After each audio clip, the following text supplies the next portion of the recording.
All right, welcome everybody to the Truth and Taxation public hearing for December 9th, 2025. We'll just go around and introduce ourselves. My name is Jason Schaublum. I represent District 4 for Koochiching County, and we'll go to... I'm Ricky Roach. I represent District 2, Koochiching. Adam McIntyre, District 3. Steve Henderson, part of the citizens. I'm Jackie Gable. I'm a citizen representative on the budget committee too. Adam Coe, Administration Director for the county. Dale Erickson, District 5. Lester Hill, District 1. All right, thank you. And this year, this was the first year that we had a public interaction with the budget. What we wanted to do is we wanted to bring one person in from each district that wanted to be and commit to the budget committee. And we had 3 full-time people that were here. We had 4, and the 4th one wasn't able to always be here. So we've had some pretty good consistency with the ones that we have had here, and have helped us go line by line, department by department through this budget. So we appreciate them taking the time to do that. And the offering will still be open. I think it's a 2 or 3 year commitment. But there's a couple of openings probably next year, 2 or 3 openings. So just if anyone's interested, please put your name in the hat, and you can kind of go through the budget with us too. It's a lot of fun. Takes a little bit of time, but we really get into the nuts and bolts of each line item and what it is and what it does, and everybody gets to ask questions. So that was some of the reason why we really wanted to be able to offer that. So next up, Administration Director Coe will go through the county budget, and he kind of has a budget levy review. It is kind of a little bit higher of a look, if you will, not line by line. I can't guarantee we'll be able to answer every question you may have about certain budgets, but we certainly will be able to find out answers of these budgets if you need. And this is a budget meeting. This is a county budget, proposed county budget for 2026. It's not a valuation meeting. At a valuation meeting, yes, your taxes are based on valuation, but this is the actual county budget, is what we're budgeting for our county operations for 2026. So with that, I will hand it off over to Administrator Coe. Sure. Thank you, Chair Schaublum. Again, my name is Adam Coe. I'm the Administration Director here at Koochiching County. Again, the purpose of our meeting is to present the 2026 budget and levy. After my presentation and after the commissioners have a chance to make any comments or ask any questions, we will open it up for public comments. If you're wanting to make public comment, please come up, state your name and address, and ask your questions or make your statement. Again, this is not a time to ask questions or for us to respond to anything related to valuation. That time is in the spring when you receive your yellow valuation statements. And then we have Board of Equalization meetings in June of every year where property owners can come and contest their valuation process. If you have a packet with you today, our dates for our Board of Equalization in 2026 are June 16th at 1:30 p.m. and June 23rd at 6 p.m. But those dates and times will also be on your yellow statement when you receive those next spring. You can advance, Margaret, a couple.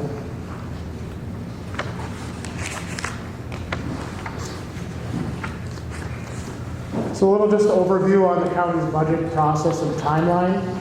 Our budget process starts really early in the year. It starts in May. Me and my team put together budget statements. We send them out to department directors across the county in June. And they need to go line by line and enter their budget for every line in their budget as they project their needs for 2026 or the next following year. Those budgets are due to me by the end of July. And then me and my team compile those budgets into a master budget, and we present it to our budget committee, which consists of all 5 commissioners. And for the first year this year, we've had 3 or 4 members from the citizen side to weigh in and learn the county budget and provide input into that process. From there, We have capital budget meetings where we go through capital needs across the county. We also meet to talk about where to set our preliminary levy. So by state statute, every county has to set their preliminary levy by the end of September. So we set our preliminary levy in September, and then we continue to meet weekly.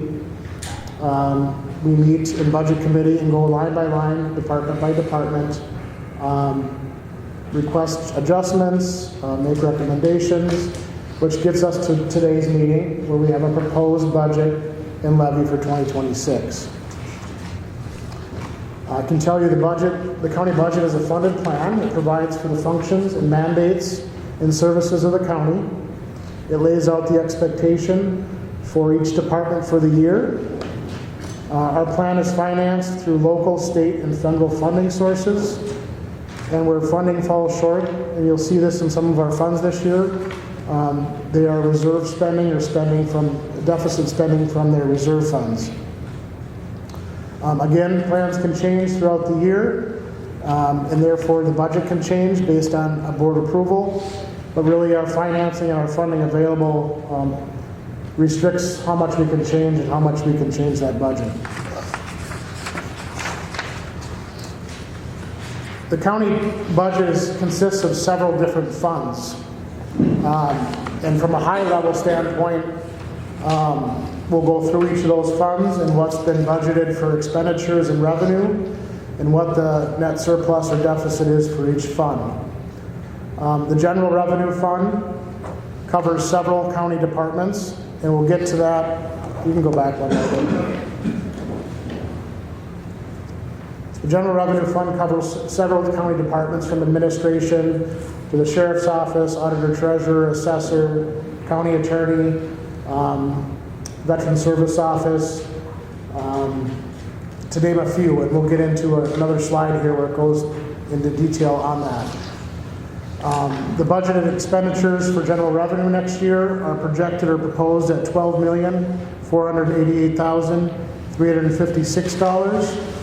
And it is a balanced budget, and so revenues equal expenditures at the $12,488,356. The County Development Fund is the next fund, often referred to as Con Fund.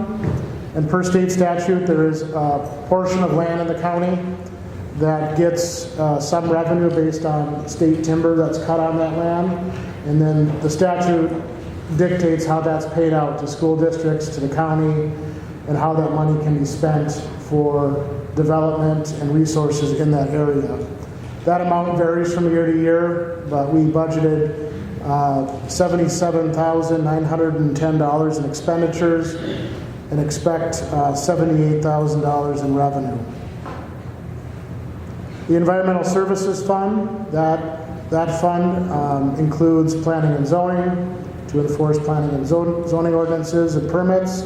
It's also our transfer station and canister sites around the county where we collect demo and solid waste, as well as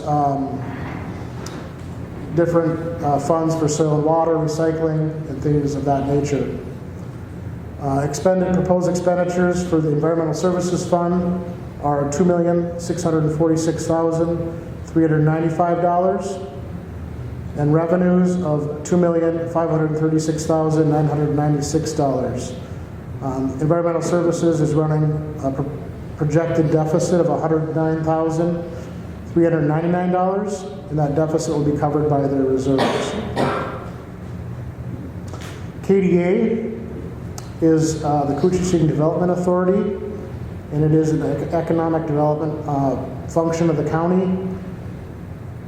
We receive a funding through the IRRB, as well as a portion of the timber harvest from county funds that help us promote economic development across the county. The board is proposing $261,112 in expenditures, with revenues of $243,373, for an overall deficit or reserve spend of $18,839. The next fund is our Land and Forestry Fund. They manage county lands and timber across the county. They are proposing expenditures of $2,033,211 with projected revenues of $1,954,993. They're projecting a deficit or reserve spending of $78,218. Our highway fund maintains and constructs roads throughout the county. Their expenditures, or proposed expenditures for 2026 are $12,693,332 with projected revenues of $12,718,803. The highway fund is kind of made up of local funds. They receive some levy dollars, and they also receive what's called CASA dollars, so construction maintenance state dollars that help maintain county roads. And they're restricted for what they can be used for. So they can help construct roads, they can help maintain certain roads, but the local dollars help maintain and buy equipment and pay for staff on roads that the state dollars aren't allowed to be paid for. So when we look at their net for 2026 projection, local dollars, they're projecting a $269,000 deficit, and their CASA dollars, they're projecting a surplus of $295,000. You put all that together, it's about a $25,000 surplus. The CASA dollars can be put in reserves, and so sometimes we have big highway projects, and sometimes we go a year or two without big projects. So when we have those big projects, we put those funds in reserves, and then we can spend them on future construction projects. Then we get into our Island View Sewer Debt Fund. We have, when we built the Island View Sewer Debt, or the sewer project, we incurred debt or bonding for that, and so those expenditures are proposed to be budgeted at $246,089 with projected revenues of $228,981 with a projected deficit of $17,108. When that project was done, there was some overage on some unknown costs, so additional debt was incurred. Those expenditures are budgeted at $161,808 with matching revenue of $161,808 to pay down that additional debt. Health and Human Services, that's public health. And then Human Services is social services, income eligibility, and child support services. Their projected expenditures are $7,086,354, and their revenue is projected to match that with a net zero for that fund. You can move to the next slide. Voyageurs National Park Joint Powers Board received a grant for sewer projects. Some of that was spent on a project that was completed this year. There was about $30,000 in grant funding available left with that. It requires a 25% match from the county. We're looking at doing some engineering services to explore future projects with those funds. So that is a net zero for that fund. Then we get into our jail construction and jail bond debt. In 2022, the county took out a jail bond to help finance the construction of the jail that's almost complete next door. The debt expenditures related to that 22 bond are proposed at $678,570 with revenues at $690,000 for a surplus of $11,430. Those surplus funds will go to pay for future debt or to pay the debt off early on that bond fund. Also in 2024, the county took out an additional jail bond to finance the construction of the jail.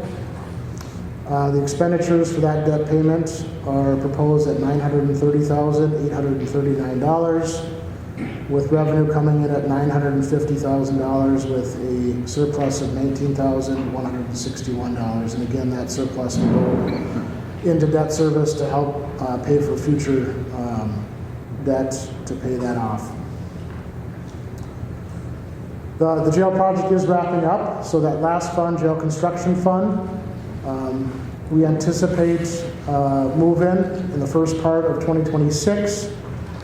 Our contracts have a retainage clause, so we hold back a certain percentage of their contractual amount, and that's estimated to be at about $400,000 in 2026, and that will be paid out of those jail bond funds for a net zero for that construction fund.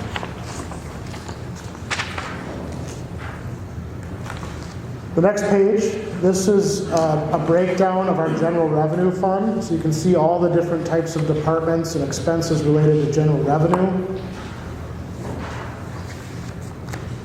The first column is the proposed 2026 budget. And the second column is the 2025 approved budget. And the third column is the percentage of change from the previous year.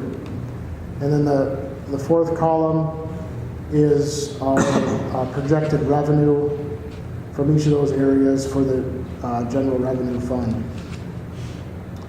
So I'll just hit on some of the high percentage changed ones.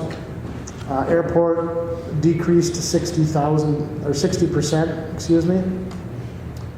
That is due to they had some federal rescue plan funds that will help pay for operations next year, and their capital projects for next year are much lower than they were in 2025.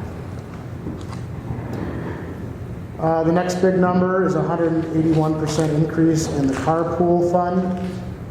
It went from $22,000 to $61,900. Last year we had no capital costs. We did not purchase any county vehicles for the carpool. And in 2026 we are purchasing one new vehicle to replace a high mileage vehicle in 2026. Our car complex or maintenance budget decreased 35%. The county worked hard to decrease some of our capital project costs related to that in comparison to 2025. Contingency dollars. The county carries some contingency funds for unknown expenses that may occur during the year or for unknown changes. That has decreased 59% from 2025. In 2025, we were in labor negotiations, so we were not sure what the labor changes would be, so we carried an estimated amount in that fund. We don't have that this year, so that has decreased considerably. General insurance increased 34%. That's just to insure our property and contents and liability. There were some minor increases to existing properties, but with the addition of the jail, that was the majority of the increase in general revenue to insure that new area. ED loans received and tax abatements decreased 53%. The county had granted a couple loans, and those loans have been paid off, so expenses related to that have reduced. 100% decrease in elected retired official benefits. We have no retired elected officials receiving benefits. Our elections and HAVA fund had a significant increase percentage-wise. It went from 18,000 to 72,000. That's a big difference from a non-election year like this year versus an election year next year. Are the major increases with that?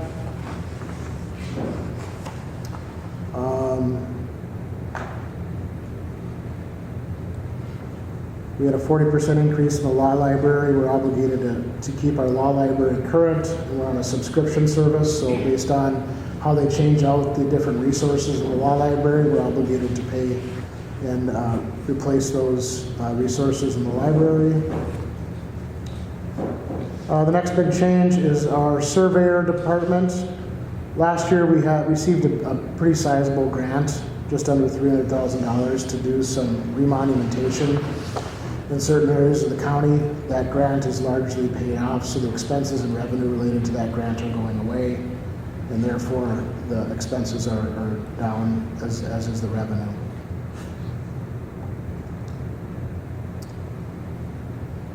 And those are the big changes. Overall, general revenue had a 6% reduction in expenses from 2025. So in the notable changes section, you can just see that we had wage and benefit increases naturally based on our labor agreements. Health insurance has been increasing at a rapid pace just out of COVID. Costs are getting passed down into premiums. It was an 18.9% increase. So that alone is equivalent to about a 6% levy increase by itself. So a lot of work was done in the other areas to reduce other expenses to account for increases in expenses related to wages and benefits. And those were done on reducing capital projects, federal American Rescue Plan dollars paying for airport operations. We talked about the remonumentation grant, it being an election year next year, and then some increased costs related to utilities and insurances related to the new space for the new jail and sheriff's office. Go to the next page. This is a recap of our other funds that we just went through. Really not a lot of big changes. You can see Con had a 2% increase. Environmental Services had a 2% decrease. Highway, a 1% increase. Koochiching Development Authority, which is economic, had an 18% increase. Land and Forestry, a 7%. Health and Human Services at 3%. And then, of course, the county jail construction costs that were paid for by the jail bond is almost paid off, so at 97% reduction there. And then our debt service funds stay flat based on the debt payment plan.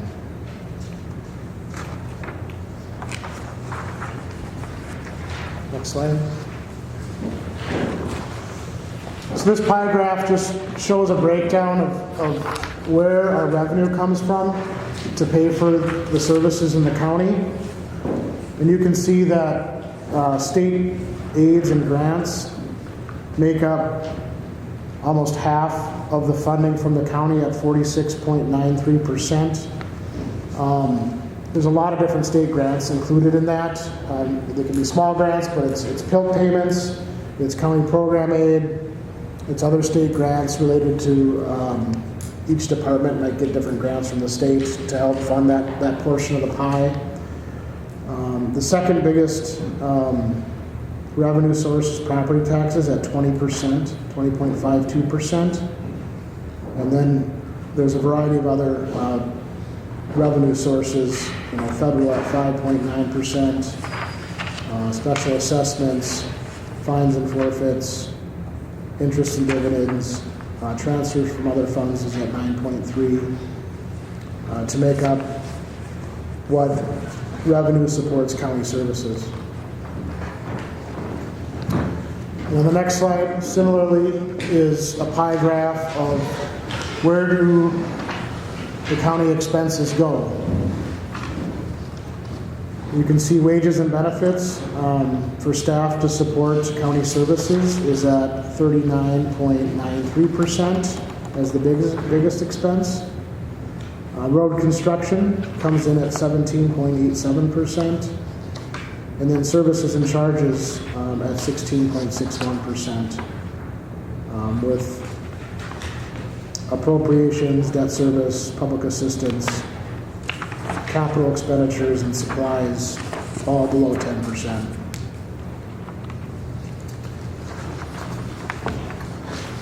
So the next slide brings us to our 2026 proposed levy. So I talked about the timeline throughout the process. it really takes a whole team to really work through this process, from each director working through and submitting their budget, to the county board, the citizen committee, directors, to work through all those different stages. Throughout the process, it was kind of the mantra to really work on staying committed to providing quality, safe, and efficient services to all of our constituents, and to balance that with the funds it takes to do that. So when the budgets were submitted in August, they would have required a 15.99% levy increase to balance the budget. From there, we had several meetings and worked with all those members to set our preliminary budget at 8.99%. And then from there, the committee and the directors met and reduced that proposed levy from 8.99 down to 6% to help balance the budget to meet next year's needs. The 6% levy increase amounts to $459,540. The lion's share of that, the $425,154, is needed to maintain public health and human service obligations. Public Health and Human Services has run a deficit the last 2 years, a pretty significant budget deficit of over $300,000 each year, so they've spent that out of their reserves. Obviously, that's not sustainable, and so the decision was made this year to increase the levy to support their mandated services. I would say 98% of the services they provide over there are mandated by the state, and the state's share of helping pay for those is not keeping up with the cost of providing those mandated services. So additional local funds were needed to help maintain that. The additional $34,366 went to the general revenue fund to help offset some of those increases related to wages and health insurance in the different departments in general revenue. So in the table there, in your packet, you can see that the comparison and the breakdown of all of the departments or funds that receive levy dollars. And the changes were in the first column, the general revenue column, of $34,386 increase, and the public health and human services column of $425,154. The other funds that are currently receiving levy dollars saw no change.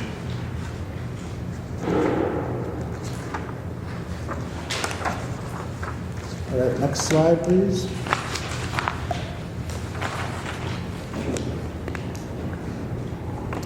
So the total 2026 county budget, total expenses, is proposed at $39,333,971.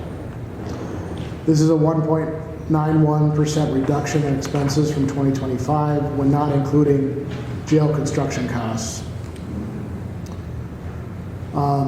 We talked about the different changes, but broadly, we reduced and eliminated many capital projects to offset the increases in other areas to result at that 1.91% increase or decrease. We also had 2 vacant county positions that we did not fill. Both of those were in public health and human services. And then total revenues are budgeted to be at $39,556,559. That is a 0.11% reduction in revenue from 2025. That includes the 6% levy increase. So the reasons for the reduced revenue, we had some specific projects like the remonumentation grant and other grants that we're not receiving in 2026, and therefore that's why we see revenues reducing. So the net 2026 county budget is a $167,412 net deficit that each of the funds that we previously covered will be using reserve funds to cover their deficits, their proposed deficits.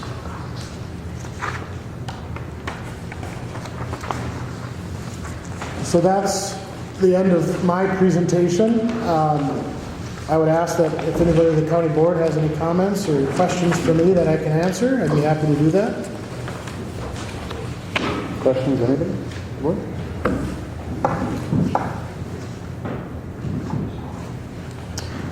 If not, you're welcome to open it up for public comment.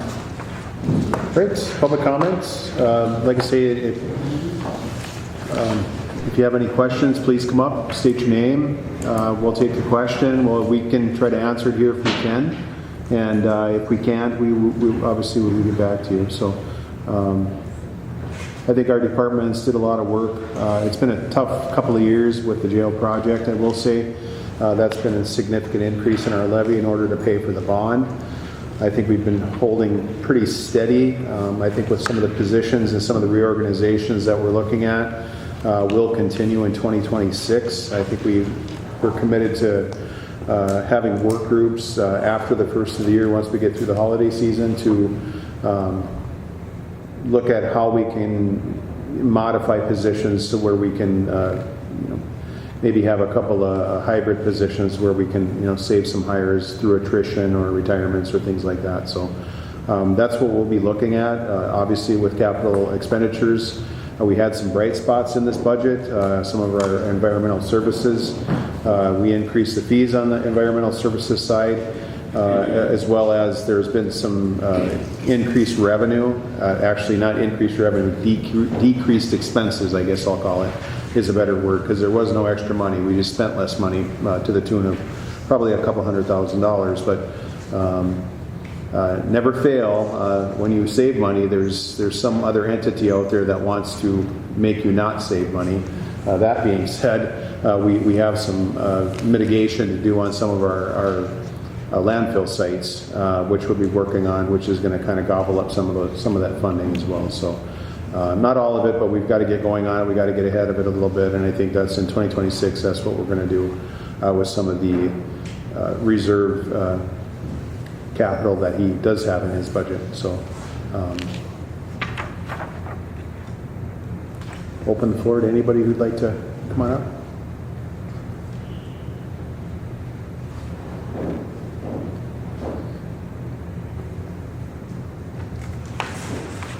This is the opportunity to question any part of this budget, what it's for, why we're levying for it, where the levy dollars go in detail, what services are covered. We have HHS director in the room. Derek Foss is here to answer questions to it. He can answer the questions, I'll be honest with you, much better than I would be able to. Health and Human Services is very complex. They get money from many different sources, and them sources are continually changing. And I think they have all they can do to keep up with the changes. So I will let him answer and defer questions to Derek if there are questions for him. Other questions about environmental, general rev, any of the bonds that we have for the jail, we can certainly probably answer those if asked. So. Come on up. Come on up. I just have one question. On the sheet here that was sent to me. I haven't seen this yet. And I've been sick for a week, so you're getting me at the tail end, not at the Please state your best. name and address. I'm Diana Hooping-Garner. I live at 2091 Central Avenue in Revere. The homestead exclusion was at 37.33 in 2005 to 25. And it magically dropped by approximately $4,000. And I need to know why. I didn't die, I'm still here. And that's a question for the assessor's office. Okay, so that has nothing to do with And I don't know this. if Joan wants to talk about exclusions. Just briefly, the homestead higher the value on your home is, your taxable value, the higher that value goes, the less your exclusion is. As your value increases, the state law sets it so that the exclusion decreases. And if you want to stop and talk to me at my office or give me a call, I can give you a detailed Oh, sure. explanation and go Do that. down. Okay. And didn't they increase that exclusion here a couple of years ago? They increased the base amount and they increased the top cap value that you can get the exclusion. And that was, I believe, beginning April 2025. It's because of some of the valuations were so out of whack. I mean, they were so high the valuations that the exclusion didn't even come close to some of them. And they were valued out. So the higher the value of the property, you didn't get any exclusion at all. So there was no homestead exclusion for, it was a cutoff like 450 or something? It's around 500,000. Around 500, okay, yeah. Okay, learn something new every day. I knew things would go up. I just didn't really think that I would be watching more than a 10% increase in taxation. I used to go to these meetings years ago until I lost interest. And there was at one time a cap put on how much you could increase the taxation, and it was 10%. So then I looked at this and saw that where I live, it got jacked to 1310. And I was like, why? Because somebody came and built a building and tore down a bridge? Our houses did not increase in value. The railroad traffic increased. Well, now it's around the clock. We used to get a break. Now it's around the clock. Every 10 minutes there's another train. Every 10 minutes. Our ground is constantly being moved and shifted and vibrated. And our homes are not increasing in value. They're depreciating in value. They're getting damaged. And there's no one to address that with that I'm aware of. If you have any information on that, I appreciate it. So the back of your proposed 10 statement, those are your, I think you're reading Rainier, right? Yeah. So these are the proposed taxes for each of these areas. This isn't their final taxation, so See? Rainier's, that would be the city of Rainier, so you'd have to ask what's all included in their increase. You know, this, we're talking about the county's increase at the top here. We propose 8.99%. Now we're in September, so we send that as proposed, and then when we got to today's meeting, it's down to 6%. So when you receive your tax statement in the spring, it'll reflect what was approved by each of the municipalities that apply to where you live. Okay. Thank you. That's all I needed. Thank you. And thank you. It's nice to get connection again. Any other public comment?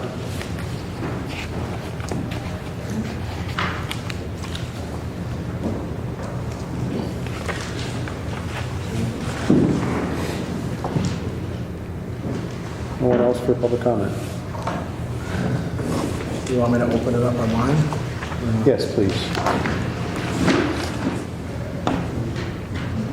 So attendees online can unmute themselves if they wish to make public comment at this time. All right, anyone online for public comment?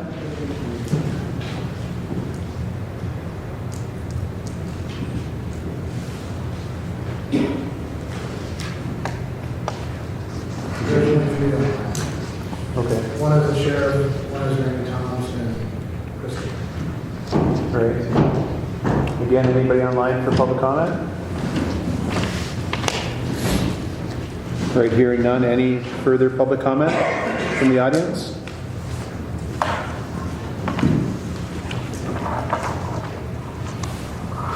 All right. Hearing no other public comment, the Koochiching County Board of Commissioners will adopt the 2026 budget and levy at the December 16, 2025 regular board meeting. And that's a week from today at 9:30. And it'll be part of the agenda for that morning under county business. And right now, I think we are at a 6% levy is what we've kind of settled on here, and we can certainly have a discussion here at the board. One thing that was what I'd like to bring up is the budget for the airport. There is an opportunity to reduce that by $25,000. They have enough funds to cover any type of capital equipment out there. If that's an option for us. I mean, it's just a thought. I mean, it's. I know we kind of set it aside for, but this was kind of unanticipated. And then there'll be a little bit of a change into the KDA budget with what's called, I guess, a reduction of allocation by about $10,000 to the KCDA. So there'll be a little bit of money there. It's still showing a deficit, but instead of it being an $18,000 deficit, it would be an $8,000 deficit. So there's still a little bit of a deficit spend in that KDA budget, but just a little bit less than that now. So, any other thoughts? Mr. Chair, Please. certainly, I know that the airport secretary said that it's up to the city and the county if they want to contribute that annual capital amount of $25,000. Last I checked, the city was planning to fund the $25,000 as our partner in the airport. So certainly, prior to that being allocated, it will come to the board. So if you want to leave it in the budget, we bring that in January usually to appropriate half of that amount. And you can certainly decide at that time if you would like to approve it or not. So you have another chance to do that as well. Yeah, that is an appropriation, correct? Correct. All right. Any thoughts? Yeah. Right. Hearing no other public comments, I will close the meeting. Thank you all for being here. Appreciate it. Thank you.